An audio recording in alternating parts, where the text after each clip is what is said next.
kind introduction and also inviting me to this wonderful workshop. I can see there's um, so many distinguished speakers, and I feel honored to be part of it.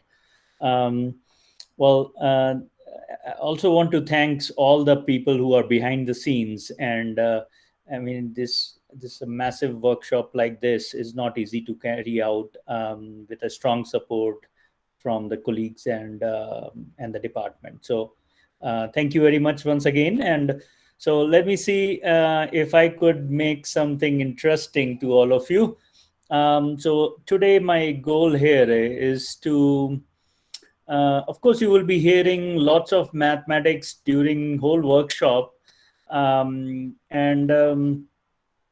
also you many of you have been in the mathematics department, so have taken a lot of mathematic courses and have got solid backgrounds in many of the sub-disciplines of mathematics or applied mathematics in general. Well, today I want to motivate you for a way of thinking. And As Dr. Tripathi was saying, I am a fellow at Kalam Institute and also affiliated with number of institutes. And the reason I have been affiliated is because of my interdisciplinary work for last almost 1.5 to 2 decades. The Today, I want to talk about how things are transitioning in a new age of mathematical modeling thinking in the 21st century. Um, and I know it is very hard to change. If we want to take a leap forward and we want to evolve in a current trends, we need to take one step at a time. And that is what I will be talking about today. So, Dr. Tripathi, you are there? Yes, sir. Yes, sir. Can you please share the first web link to all the participant? And so what I am asking all the participant is to click the link that Dr. Tripathi is sharing in the chat message and enter your response to this question. I need some feedback from all of you, and there is a reason for asking feedback on these things. Please do answer. You have to answer only once and then you will see the responses here collectively from all the participants. And I will have, like, let's say we have 30 seconds for all the responses. Starting time now. Dr. Patti, have you shared the link? Not yet. Yes, sir. Yes, sir. I have shared. Okay. I think I cannot see it. So there is lots of faculty I can see, and it in a real time it will update. It seems like everyone is a faculty so far. Nope, there is some graduate students as well. In fact, none of the above are also there. Okay, maybe 15 seconds more, and we'll see some response.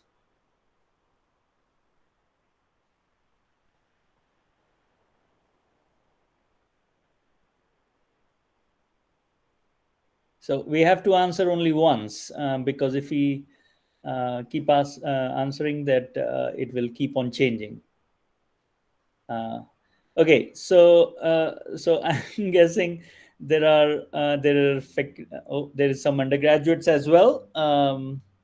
So roughly 40% around faculty and graduate students, and then there were some undergraduate also, but it seems like it has disappeared now. So we'll see. So that's the first one. Can you share the second one? So this gives me an idea about what my audience is right now. The second question is about what do you expect your future career from the current mathematical modeling education and training? So any applied mathematical training that you are having, what do you expect as your career will be? That is what I'm asking as a question. Dr. Tripathi, can you share the second Yes, link, sir. I please? have shared. I have shared.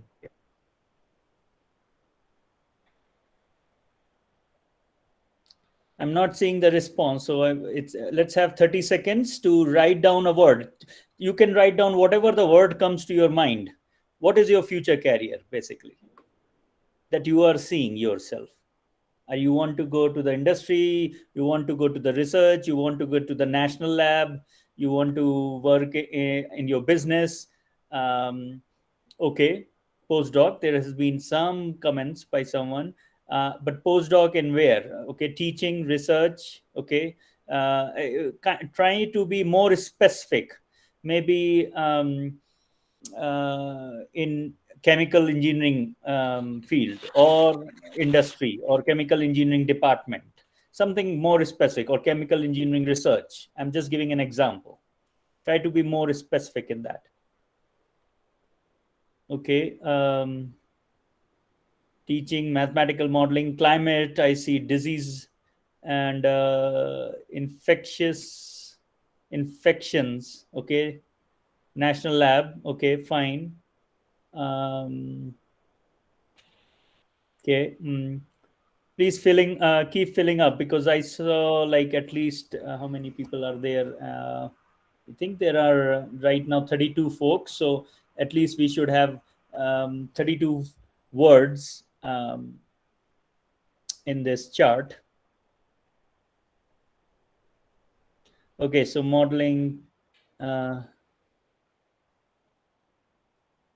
okay, uh, so some said that CFD, Center for Computational Fluid Dynamics, modeling. Um, okay, students. Some saying students are very important teaching. So the reason that I wanted to ask you about this question is because to give an idea about how we think about future after the training in applied mathematics. It is very different from different individuals. It's not the same. When we see the career, it is not everyone wants to go to the academy. It is many different fields that people wants to go into. So are we if there are so many other disciplines that we want our students to go into, then are we training all of them into that regard? So just some facts. So there was a survey of doctor recipients by NSF, National Science Foundation in US, and they found there is 23% PhDs held a faculty position in academia, which is a drop of 10% from 1997. So on an average, 10% drop. So 23%. So one fourth of the population who are getting PhD of any discipline gets into an academic position. One fourth in US.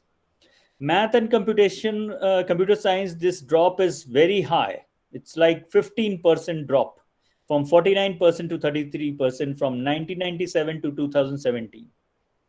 So 33% means one third of the people who are graduating with PhD in mathematics, they are going to academia.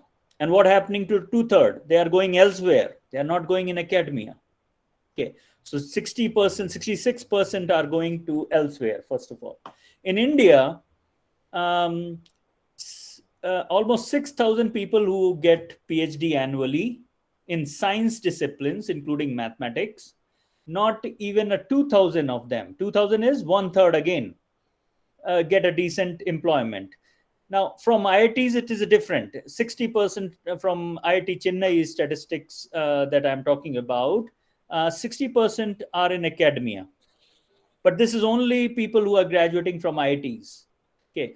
But there are other institutions which are granting PhD and people are not good. So my guess is more than 50% of the people are not going in academia.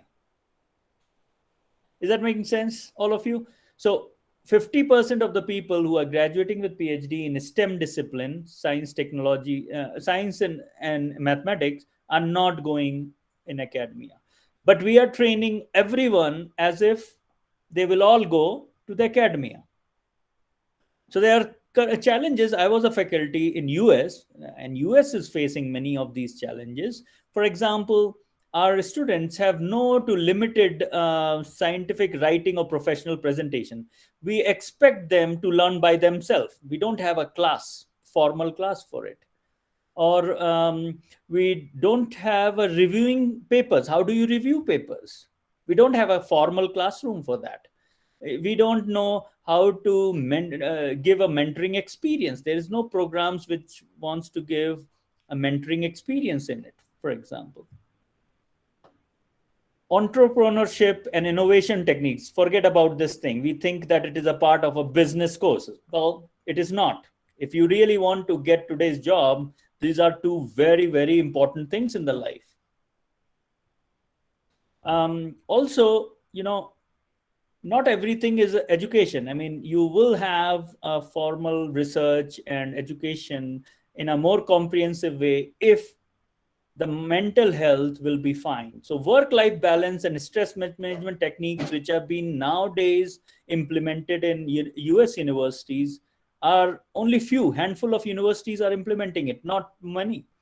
So this is very important, and we are realizing it, especially in COVID times, that this is a major problems in the students' life, and how they have a hard time. They are very good in scientific research, but they cannot balance work life.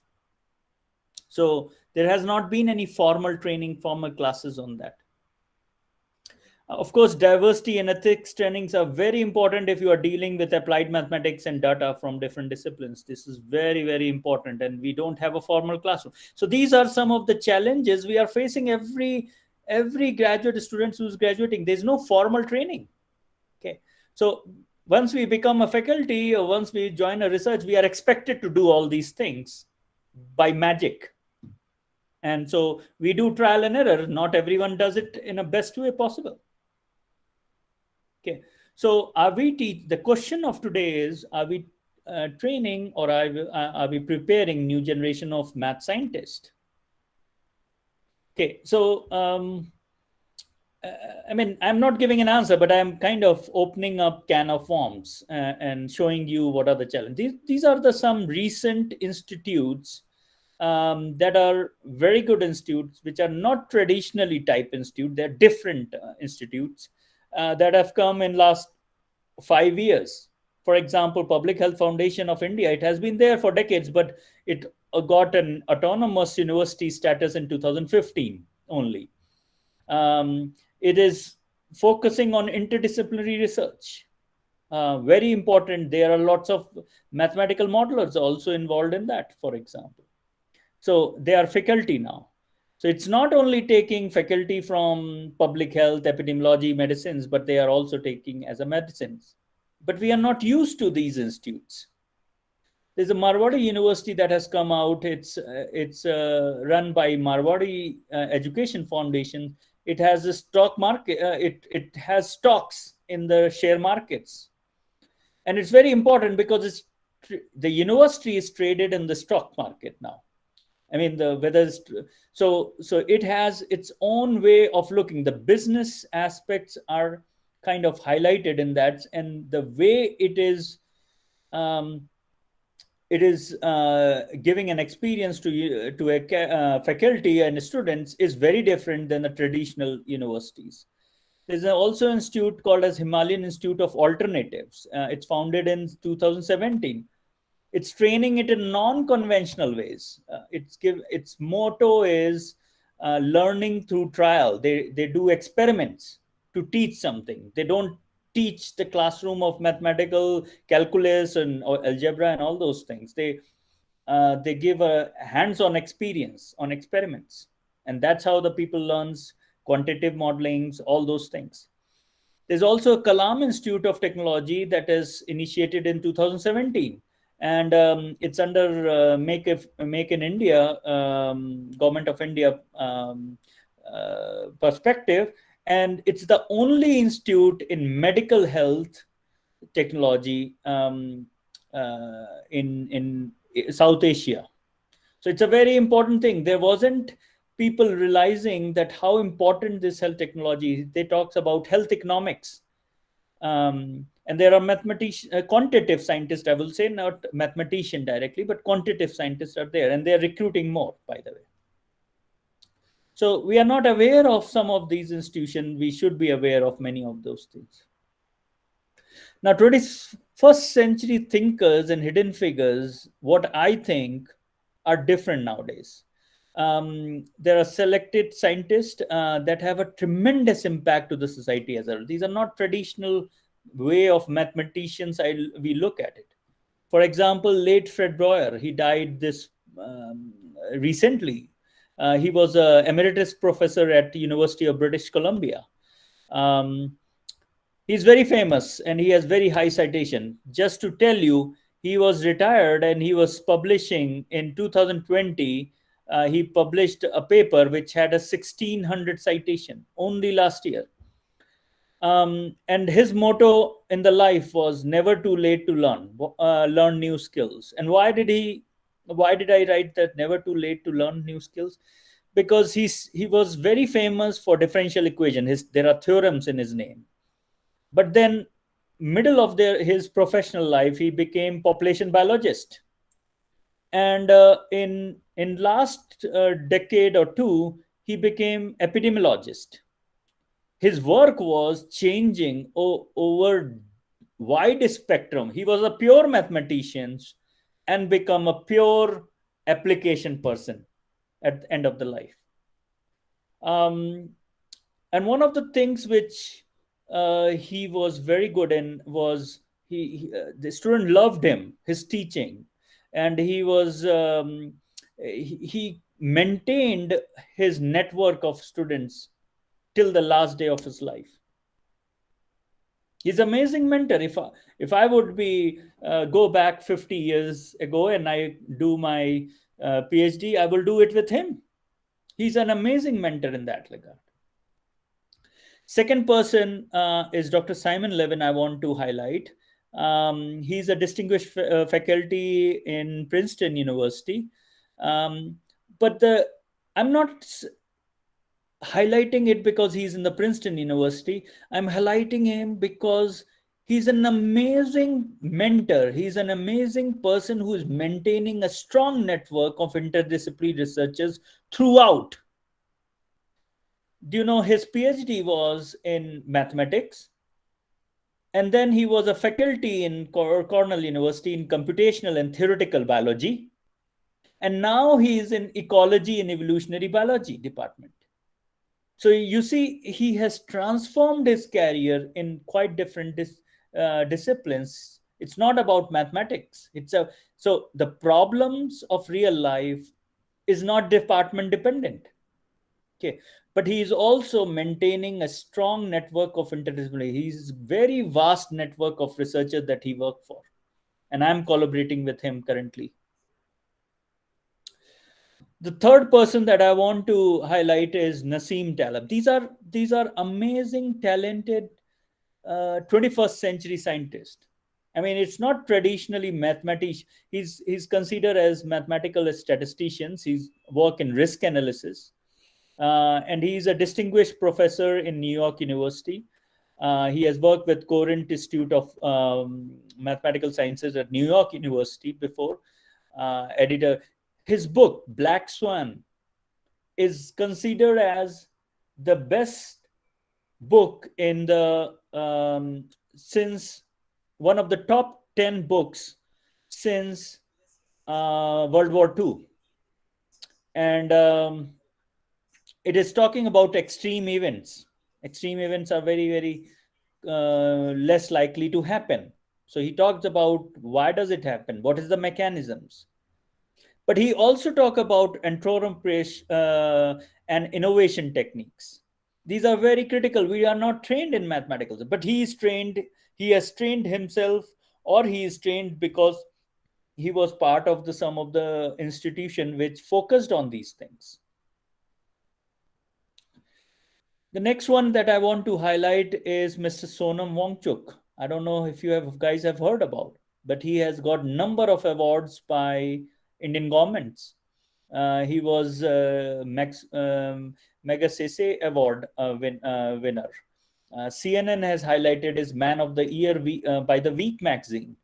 Um, He started Sekmol Institute in Ladakh. Amazing. He started new ways of training and learning. In Ladakh, there's not good education. So how do you? So he brought innovative methods with the resources present here and gave students a practical experience.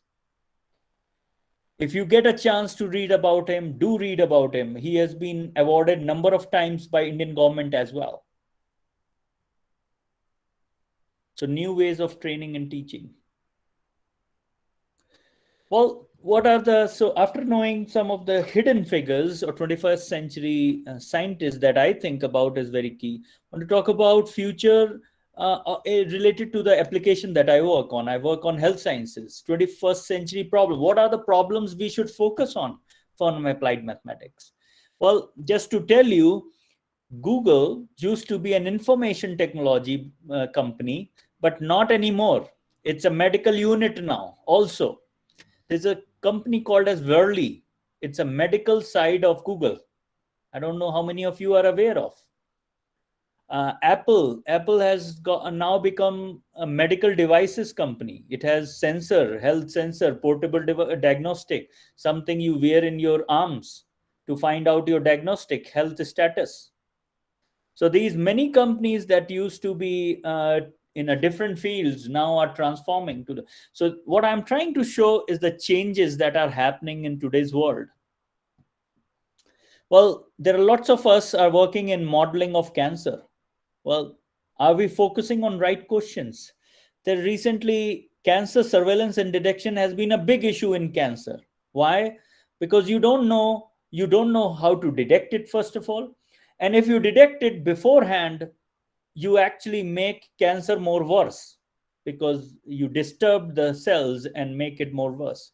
So how do you make surveillance and detection of the cancer? It's one of the big issues everywhere. There's lots of people who are suffering with cancer and dying with this. So this is very important. So Galeria is the recent blood test that has come in last few weeks.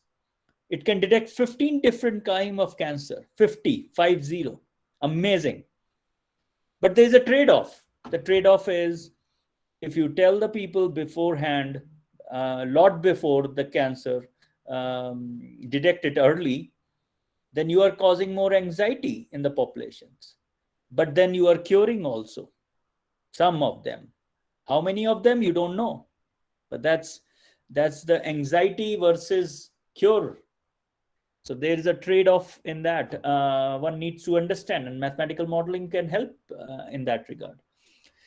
There's a CAR T cell therapy that has come that can train immune response against the cancer cell, taken from either from a different patients or even from themselves, but some kind of immune response cells.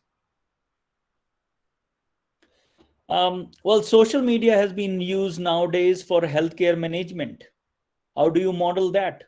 Basically, participatory healthcare movement, it is called. Um, so it is used for good things, social media, but this is also being used, we saw in COVID-19, for misinformation, the wrong information circulating. Um, there are other diseases called as rare diseases.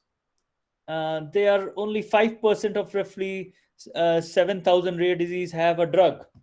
Very fraction of rare disease have drugs, and people are suffering in that.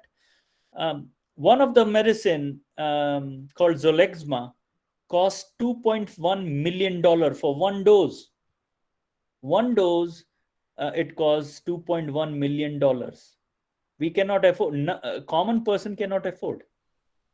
So why is this thing so expensive? Why is it? Can we do some kind of modeling in that regard? So these are the types of work that one should think about from modeling in health sciences in particular. But if your application is something different, ecology, social science, then there are other latest advances in that. But these are advances from my area, health sciences, because I work in modeling of health sciences. So WHO highlighted in 2020 some of the current topics. And these are the one: preparing for epidemics, stopping the diseases, access to medicines. These are major issues in developing countries like India, for example.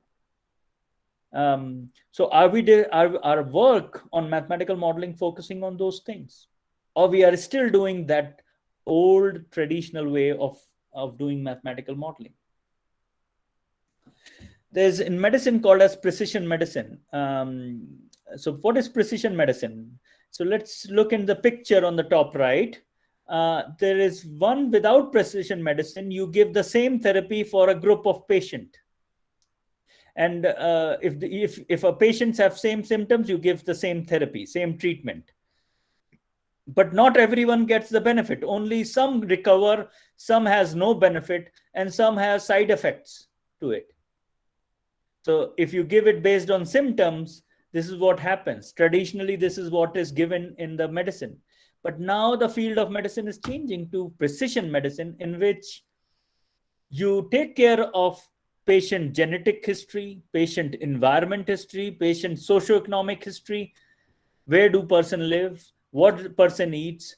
What person did 2 years ago, 3 years ago in the from the childhood? What did they do? What? So they are asking this set of data to tailor the medicine specific to the patient's need. Not giving the same medicine. It's a tailored therapy. It's specific therapy based on symptoms, based on many different data sets. So which is called as a precision medicine. Okay, there is different types of data sets are used. Not only the blood pressure and pulse that a patient takes at the time of going to the clinic or hospital, but also location. Where does person live? How does they move? How many activities the person does? Many different types of it. Okay, what type of substance use the person drink, alcohol, diet, all those things, questions that are being used to answer this precision medicine. Well, the question is why I'm talking about this. The reason we are talking about it is because we are now in a 25th century where things have changed. So are we talking about precision training, precision research, precision education, the same way as precision medicine is transforming? That's the question of the today. What does 21st century training look like? I want to give you some examples of it. Well, in my research lab, some students said, well, data science is becoming too hot topic. I want to change from mathematics to data science. Well, what is data science, by the way? The student said, I want to change to data science. That let me think that student doesn't understand what data science is. Well, people mix the ideas of big data and data science. Are they same thing? No, they are not same thing. Well, data science can be done even on the small data set. You don't need a huge data set for that. Very, very small data sets. Not everything big data would necessarily be data science. So they are two different things. And there is an overlap between the two, but they are not the same thing. When big data is talking about data in a large volume, velocity, continuously coming, a variety of data sets, well, then what is data science? Well, data science include gathering of the data from the experiments, from the social media, from any means, how you are gathering it. Then you are cleaning it, because not the raw data that you collect is not meant for use directly. So you need to clean it. Then you need to explore it. Okay, there is any patterns in it. And then you model that data. And the modeling in data science traditionally in the business world is done by linear model, line regression models, mostly regression models. And finally, they interpret that. That's a data science. Okay, why I'm talking about data science? Applied mathematics has to do with data science? Yes, we do all the time. Remember, it is on small data sets. It doesn't have to be a big data. Okay, so what is the data set? So we are talking about the model here. like mathematical modeling, statistical inference, and computer simulation, they are all part of the data science, by the way. What do we do in mathematical modeling? We develop using small data sets, mathematical equations, differential equation, partial differential equation, delay differential equations. That's a mathematical modeling. Statistical inference means what? Estimating parameters. We do all the time in applied mathematics. That's the data science. Computational simulations, what? We are running simulations of the very large mathematical models, for example, or models that have different scales. So you cannot solve it explicitly, right? So then you want to numerical schemes you want to. So those are computational schemes. So those are all aspects of data science. So we are part of the data science naturally. So you don't have to, when a student asks me that they want to shift to the data science field, I thought that the student didn't understood what data science is and what is the mathematical modeling is. It's the same thing. So I want to also talk about two very important programs. One is called Mathematical Theoretical Biology Institute. I directed for a number of years that program. It was initiated by Dr. Carlos Castillo Chavez in '96. Amazing program. It's got many US presidential awards, by the way. Why it was an amazing program? There's not any program like this, or maybe I am not aware of, that trains like that. Why?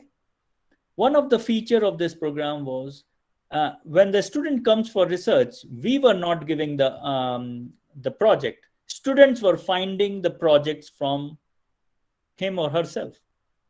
For example, if a student has someone suffering from cancer in their family, so they wanted to work on a project in a cancer may not be my area of work, right, for modeling perspective, but we did the project in cancer, and we as a faculty learned with the students.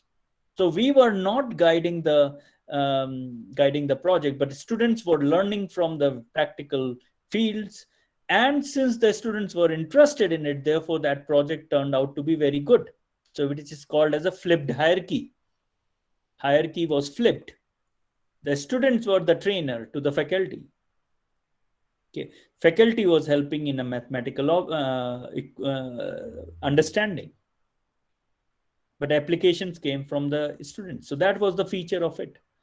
There's another program called National Alliance for Doctoral Study in Mathematical Science, called as Math Alliance. It was started in 2001 by Philip Kutzkoff. He's at University of Iowa. Now he's at Purdue University. Why this was important? Well, they started building the community of mentors and scholars. We always work, most of us work with our few set of colleagues, but he generated whole community around the US of mentors and scholars. So there might be someone in South India that was mentoring someone in the North India, for example, and so on and so forth. Plus, they also started to do some kind of workshop on a regular basis. This workshop was meant to train students in, for example, when I applied for a job, I didn't know how to write a cover letter. So they started doing cover letter workshop. They started doing basic things, reviewing of papers workshop. They also have workshop on what is the benefit of industrial job, what is the benefit of academia job, and so on and so forth. Practical difficulty that students face when they go from their graduate program or undergraduate programs to higher up. So very important programs. It also got Make a Difference Award from American Mathematical Society. Well, now talk about methods. We are talking about 21st century methods here. They have transformed. Well, we used to work on differential equations quite a lot in 1930s, 40s, 50s, 60s also. But then there was Markov chains, probability theory, stochastic process started to grow much. And then it was in 60s, 70s, stochastic process, for example. Then came more dominant operation research, game theory. right? Those were the times in 80s, 90s. These were in early 2000. There was complex network model, but now things are changing again. The current methods are based of data driven multi-agent models. They are using massive amount of data, they are using massive amount of equations. I had an HIV models, differential equation based, which was 3000 equation system. Okay. Now, can we do any maths? Yes, you can do that. You cannot simulate. Of course, the results were simulations, but we were validating or we were analyzing it by scaling it down to few equations. And then we were analyzing it mathematically. So there was both the things that was needed, mathematics as well as real life aspects to address the questions of real life aspects. Well, there's a story, beautiful story of type of modeling that originated. So, for example, in 2006, US was having lots of problems. For example, influenza outbreak was happening. 9/11 happens, in 9/11 attack, terrorism attack happens on a twin towers. There was a war in Iraq and Afghanistan. There was anthrax attacks in 2001. There was SARS epidemic in 2003. There were multiple things was happening. So then then President George Bush at that time formed the task force preparedness team. It calls us task force preparedness team.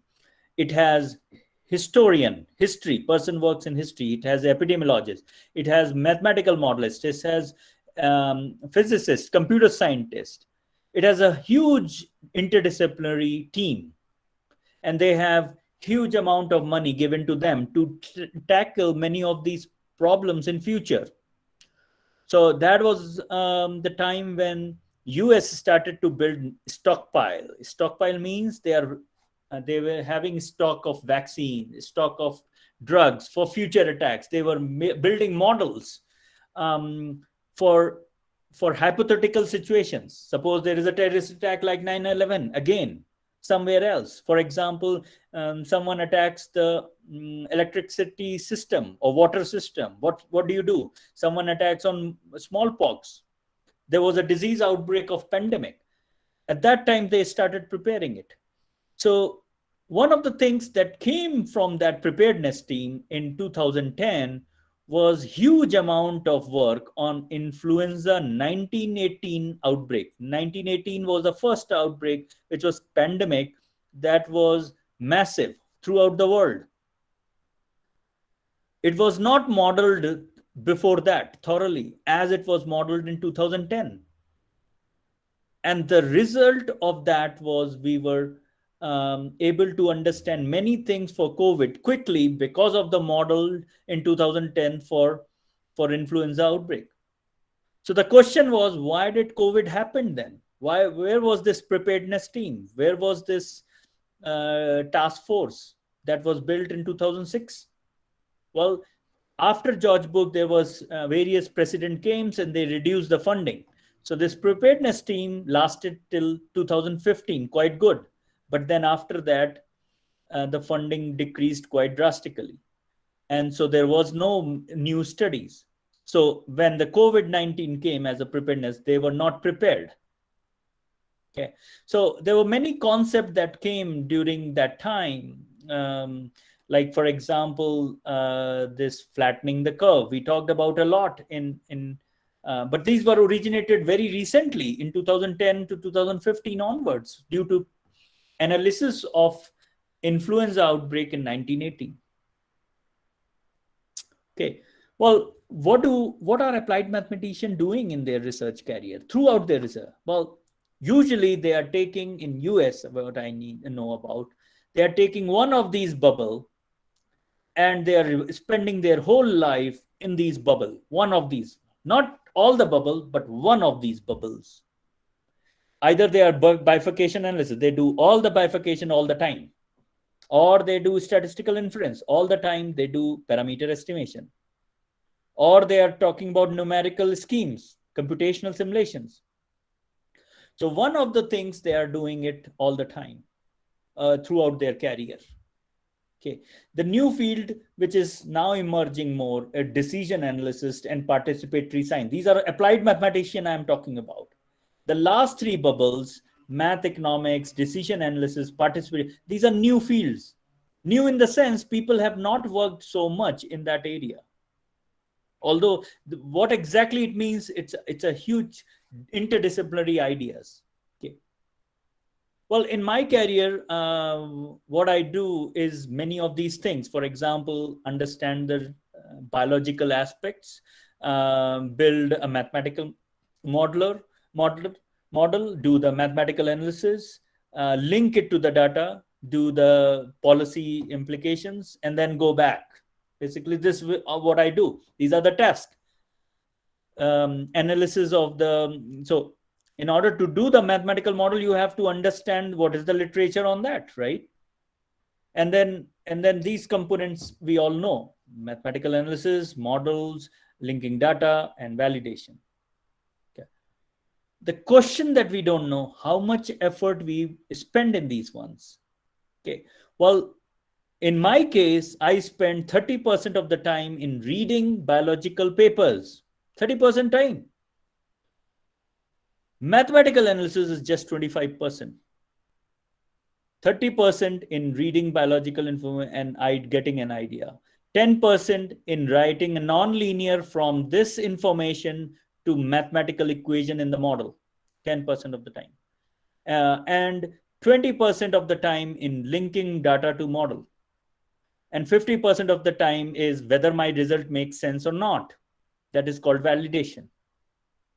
And that needs some kind of policy understanding. So where is the most of the effort going? Here, biology reading. And where is this is mathematical analysis is also important, but not, I think I know some people who are working 90% or maybe 100% of the time in mathematical analysis.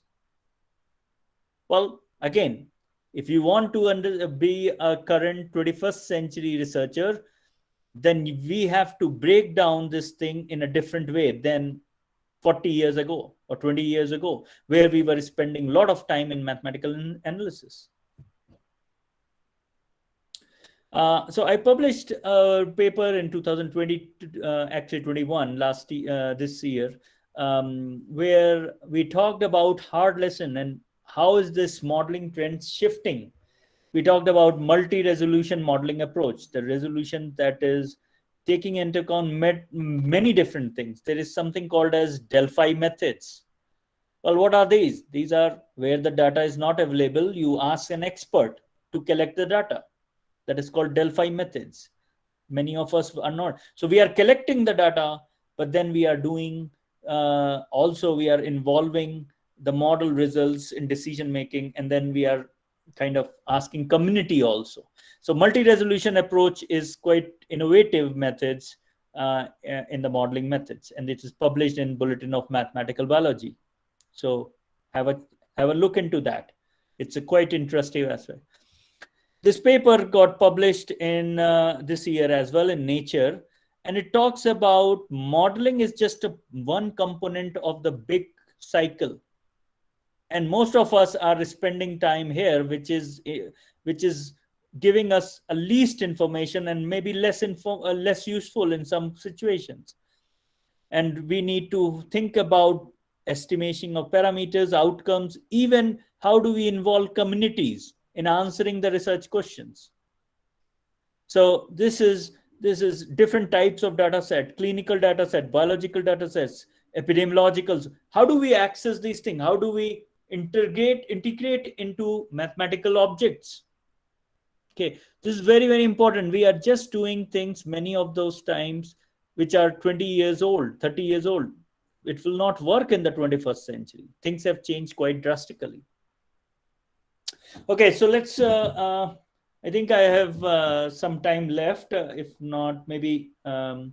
Tripathi, how much time do I have? Like half an hour, maybe?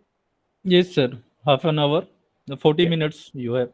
Okay, so let's talk. I want to show some of the studies that I have been part of and modeling work to show where modelers are now working, where our applied mathematicians are not now working.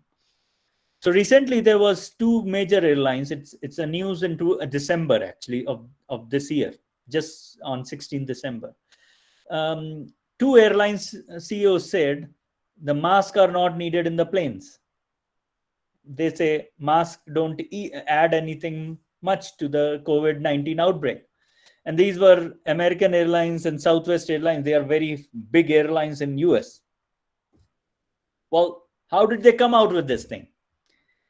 Well, they made this decision or statement. They were thinking from reducing the cost of the airlines, right? Or inconvenient people should travel more, and therefore they will their airlines will benefit from that. That's why they said that thing. They did not do any modeling work. They did not do any kind of rigorous modeling work, or nor consulted any modelers. Well, there is a data that is coming from Canada, and this data is showing in the left figure, where it is showing number of infected COVID people on a flight. So how many people? So how the on the y-axis is the number of flights. So 600 flights. In the 605, one person was infected. In the 200 flight, 2% were infected during the flight. By the way, during the flight. So, and this was only to the Hong Kong flights that are coming into the Hong Kong in a certain time period. Okay. So what it is showing is there were even 16 people got infected in at least some of the flights which were coming to the Hong Kong. Okay. So when these major airline CEOs are saying masks are not important, then they forget to look in the data like this. This data is clearly showing that there's lots of infection happening during the flight. That is what this. So we studied the effectiveness of mask in our work, and if we wanted to see if a person wear cloth mask, if a person wear N95 mask, if a different type of mask, what is the chance a person will infect in the plane, in the different classroom? We wanted to study that aspects. So our paper got published in September, October of 2020, last year. And we were looking at N95 versus other masks. And we use a mathematical equations and mathematical ideas to study the effectiveness of it. This was work with my colleagues, Dr. Ashok Srinivasan and Dr. O.J. Akman in that regard. And we use simple models of probability of risk given a dose of infection, for example. And this is a type of exponential model, but it is very complex. It's time dependent, and it's based on whether it is a susceptible person wearing mask or infective person wearing mask. And we talk about N95, surgical masks, homemade masks. Now, one of the problems with the N95 mask was the people said that it's not a standard fitting. You have to have a right fitting, otherwise it will do more harm than good. So we took a good fit and bad fit of both surgical N95 and homemade mask. And then who is wearing the mask? Infective is wearing mask or susceptible are wearing mask? And we study using mathematical model and estimated the probability of risk. These are probability of risk, infection probabilities. So this work was very highlighted in the news and got the press and was very helpful. And it actually gave you different permutation. Where should you use it? What type of mask will be good in classroom? What type of mask will be good in the airplane? And different types of indoor environments. We talked about that in this work. Second study that I want to highlight is people say, well, there has been weather forecasting happening for a long time. Why we are not using those type of methods in epidemic model? Why is the COVID-19 become so messier, right? And so the question was, we should be able to use many of these weather models, which has been, by the way, weather model is started in 1970s. So there's lots of, and we use these in our apps to find out whether we should go outside with umbrella or not. We can tell. Forecast is there in many of these apps that we are using on everyday basis. Well, there is a problem in using these weather models in epidemic models, similar models in epidemic models.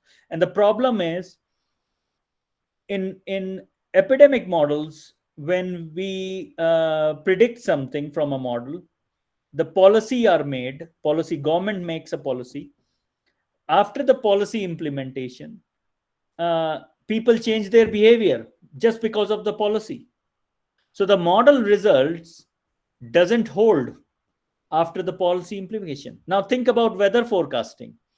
In weather forecasting, the model says something and the policy is made. So policy says, okay, it will rain on Wednesday, and people should not go out.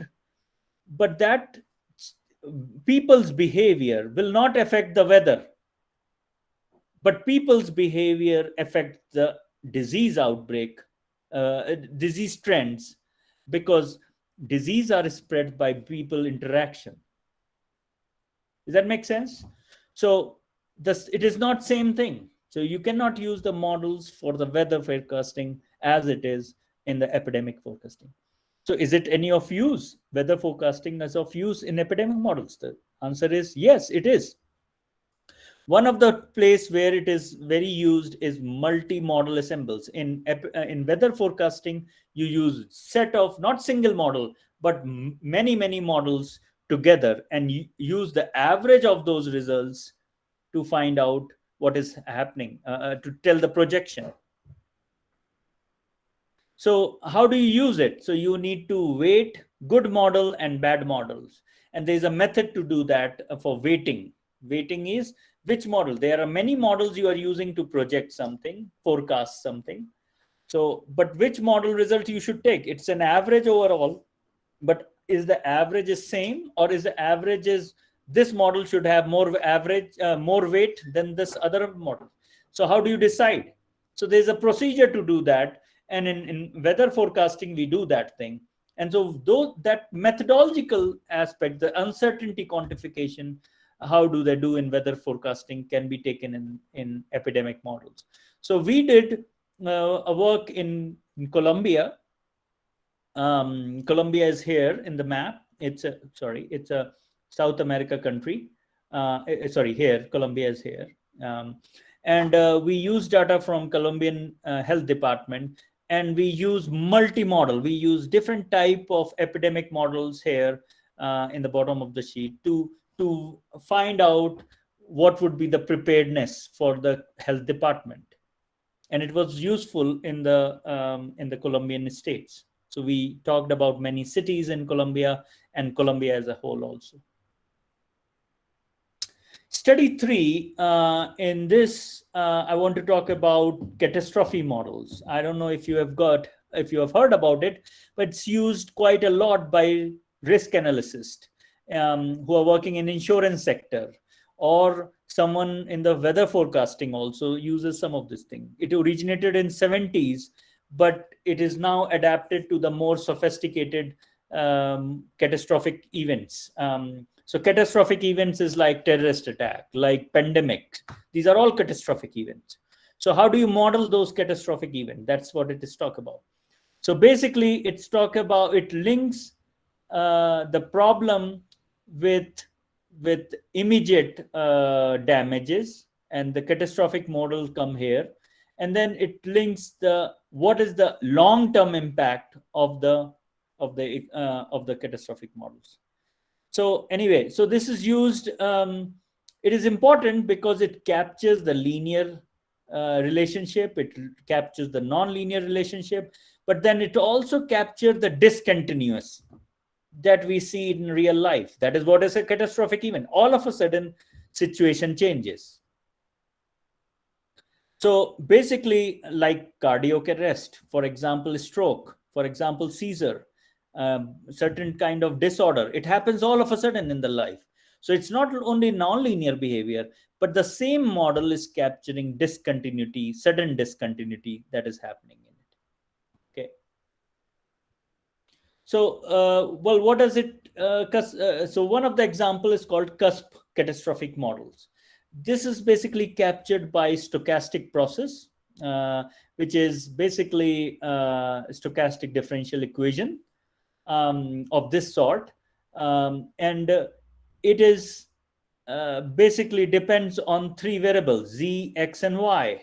These are three variables here, and it has z is an outcome variable that you are interested in, but x and y are the bifurcation variables, different types of bifurcation variables. And that uh, when you try to analyze this system, you get a quasi stationary uh, distribution which looks like this, and it's an approximate limiting distribution of this stochastic process. And this one can be used to capture the sudden jump that I was talking about in previous slide. One of the example is the grip length. There's a certain diseases where patients loses the grip, the muscle power in the grip all of a sudden, and it happens because of cognitive disabilities, and because of the immune response due to interleukin 6. These are chemicals in the body basically. So X in this model is this immune response, and cognitive function, executive function is Y variable here. So this is X variable, this is Y variable, and Z variable is the grip strength, the muscle strength. So all of a sudden, some patient loses the power of grip. Grip is when in holding something, the muscle power basically. So it has seen. So in the if you solve it, use the data to estimate its parameter. This has multiple parameters, by the way. This has multiple parameters into it. So the same model is being used here. It there's three properties are seen. So as y changes from here to here, there's a linear relationship. There is a non-linear relationship here, C curve, and there is a sudden jump that happens. There are two stable states here, lower stable and this upper stable state. And there's a bifurcation happening as you move in this domain of XY, basically.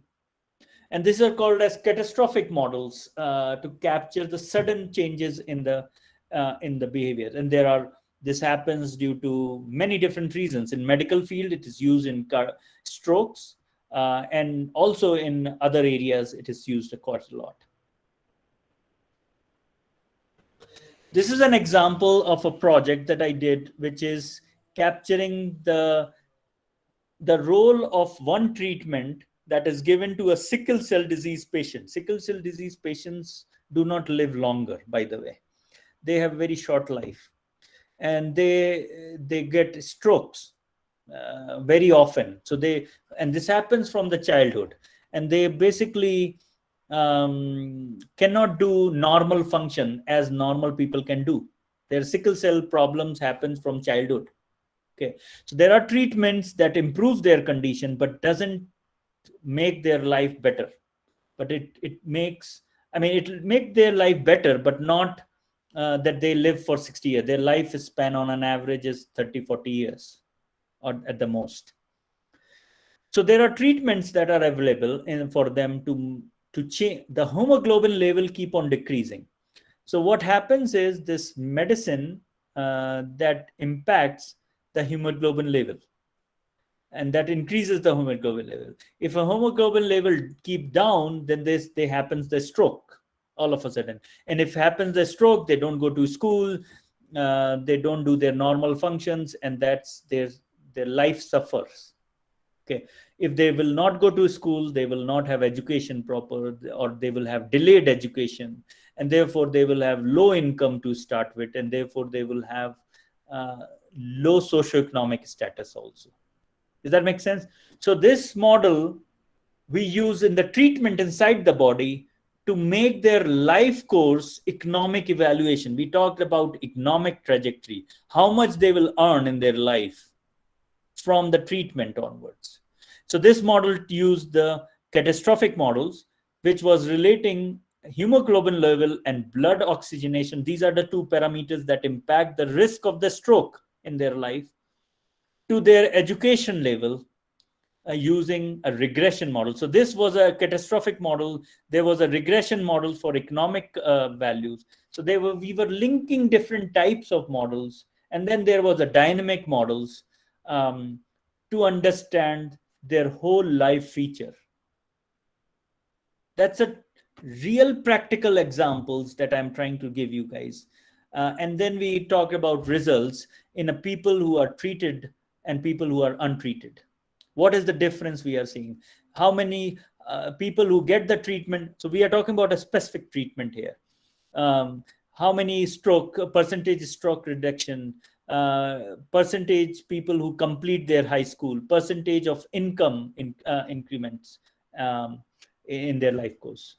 So this is a practical example of mathematical, and it's not a traditional way of modeling. It's an untraditional, because we are linking many models, which are statistical models, also mathematical models, also different data sets from clinical data to real life socioeconomic data, to make an impact on the patient's life. Study 4 actually is a book chapter that is about to come out. It is called Beyond Trends and Patterns: Importance of Reproduction Number. Reproduction number is a very common feature in epidemic models, but it's not only common feature in epidemic models. By the way, this work was with Dr. Aditi Ghosh. She's a professor at Texas A&M University, but also there's another article that I wrote with Dr. Padmanabhan Shishir at George Mason University, which came into Simon News also recently. Well, here we talk about reproduction numbers in real life. For example, how does smallpox eradicated through the vaccination? What was the threshold? How did we define the vaccination role in that? For example, Arab Spring. I don't know if you guys know about Arab Spring. It was a big movement that happened in Middle East in 2010, 11. And it started with one person revolting, and that spread like a wildfire. Why certain violence spread a lot, whereas others do not spread? There's a threshold limit of some things that makes them explode, and some other time it doesn't happen at all. I mean, there are many things that happens in the society, it doesn't become a big event, whereas some other becomes a big event. So we wanted to understand the difference when this thing happens. So Chicago crime was a big thing in 1990s, and there was one thing policy change that dropped down the crime rate in Chicago in 1980s drastically. Chicago was considered in 1990s as a more homicide city in the highest homicide city in the world, but not anymore. Because of one policy, what they did was they opened up the park till midnight and gave the basketball free of cost in a public park. And what it did is people who were the young people who were in the street and doing crimes now started playing basketball in that thing. And that switched the threshold. Reproduction number is a threshold from having a lot of crimes in the city to barely minimum crime in the city. And there is a many example that we call over. So the movement of critical mass, when did the things start to boil and when the thing doesn't boil, for example. So these are the things we talked about in a real life example in this book chapter. Amazing book chapter to talk about. And this article is also very practical and example. So if you get a chance to read it, please do read it. So, and it's called as a tipping point. We do all the times in the pattern formations. We all the time in mathematical analysis, we do it in different applications. So I want to stop here. I want to thank you all for listening to me, and I'm available on social media. These are my social media, but I also want to leave you with a food of thoughts. In academy life, what do we do? Many of us may not be aware of, as a students, what do? We do teaching, research, and service. These are the three main components. But what does exactly these things means, that we have to be trained in, is very important. And in student life, we don't know all of these things. Even in faculty life, some of us are exposed to it, some are not. And this picture is by Dr. Susan Wardle. She's from New Zealand. A very beautiful picture, that beautiful in the sense that the text here is very, very important. It gives a comprehensive picture of what academic life look like when you are a professor, lecturer, or instructor. So thank you very much. I want to stop here. Dr. Tripathi.